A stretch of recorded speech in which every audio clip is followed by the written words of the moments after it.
প্রচার করা হতো, মানে ইসলাম বিদ্বেষী এমন ভাবে তাদের মধ্যে ছিল, তাদের উদ্দেশ্য ছিল ইসলামকে ধ্বংস করা, ইসলামিক লোকদেরকে ধ্বংস করা। সেজন্য ইসলামিক কালচার যাদের মধ্যে দেখতো তাদেরকে ওইভাবে বেশি চর্চা করা হতো।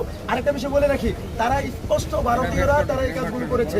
তাদের দেখতে অনেক বড়সড়, এভাবে চুল লম্বা ছিল, চোখে কালো সানগ্লাস, এবার তাদেরকে ভিলেনের মতো দেখা যাইতো। এবং আমার সাথে যারা গুম ছিল, একজনকে 10 মাস গুম রাখার পরে তাকে ভারতে নিয়ে ভারতে পাচার করে তাকে সেখানে মামলা দিয়েছে অবৈধ অনুপ্রবেশ। আমার কথা হলো, রেবের মধ্যে এমন লোক কিভাবে থাকে, রেবের মধ্যে এমন লোক কিভাবে থাকে যারা বাংলাদেশে কোনো আসামিকে ভারতের কারাগারে পাঠায়, ভারতের কারাগারে।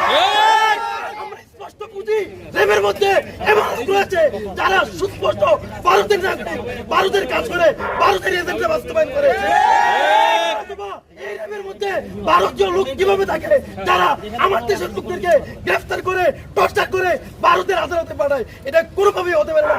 এটা সুস্পষ্টভাবে বাংলাদেশের সার্বভৌমত্ব লঙ্ঘন। আমরা তাদেরকে দেখতে চাই, জাতির সামনে আনা হোক, তাদেরকে প্রকাশ করা হোক জাতির সামনে, তাদেরকে 6 মাসের মধ্যে দ্রুত বিচার ট্রাইব্যুনাল গঠন করে ফাঁসি কার্যকর করা হোক।